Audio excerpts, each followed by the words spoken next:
Next person to speak, Ms. Sandra Leontoudis. And ma'am, would you please state for the record the correct spelling, because Ms. Williams does a horrible job butchering names, so I would really appreciate you sharing your name. And she's coming to speak on a survey, but it's not an agenda item, but Leontoudis, Leontoudis. That's Thank you. Greek origin. Leontoudis. Great. Leontoudis. Okay, ma'am, you know you have 5 minutes and the clock will begin once you start.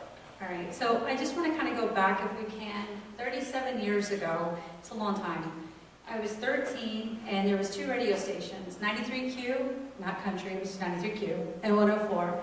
And every morning, they had all football players and cheerleaders from all the schools coming on. And they would always say, we're Hastings, we're Hastings. I didn't know what Hastings was. I was 13, I was living in Channelview.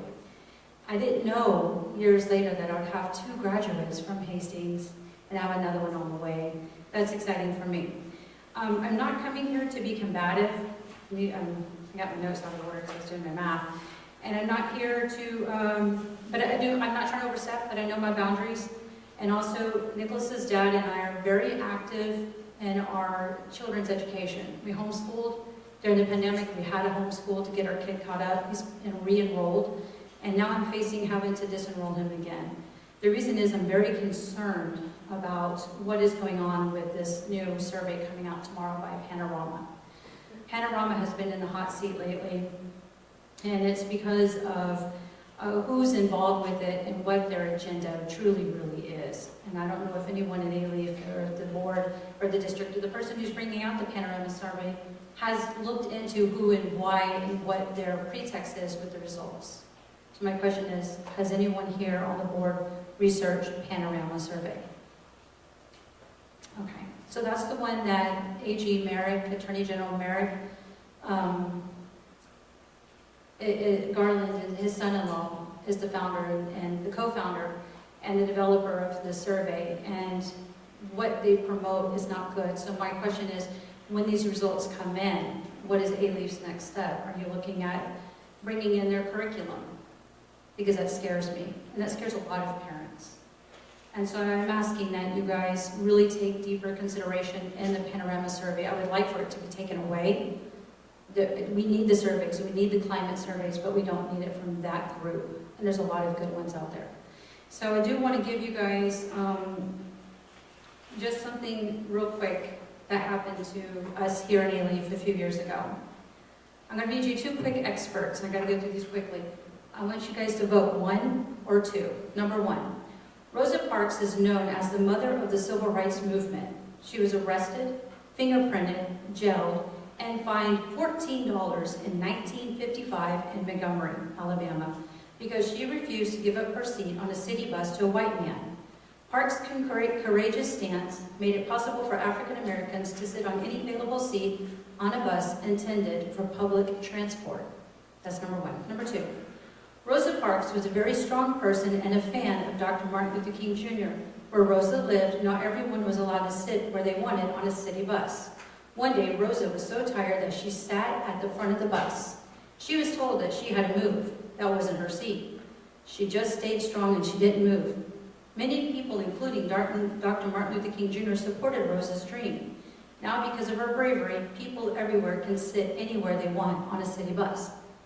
Which one would you read to your kindergartner? 1 or 2?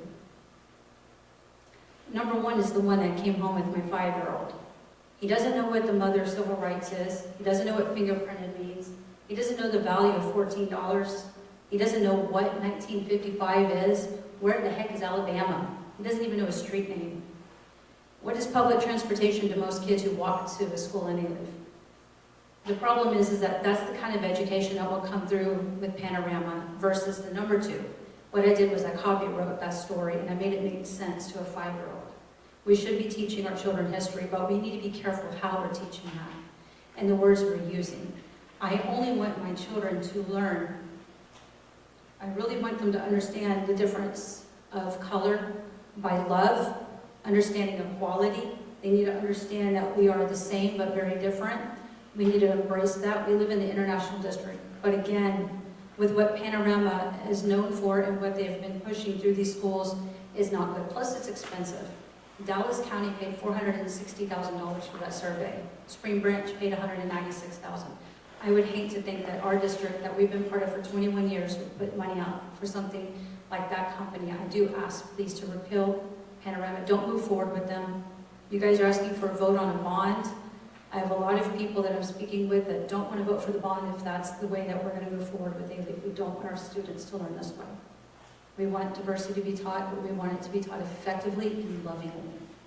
Thank you, guys. Thank you, ma'am.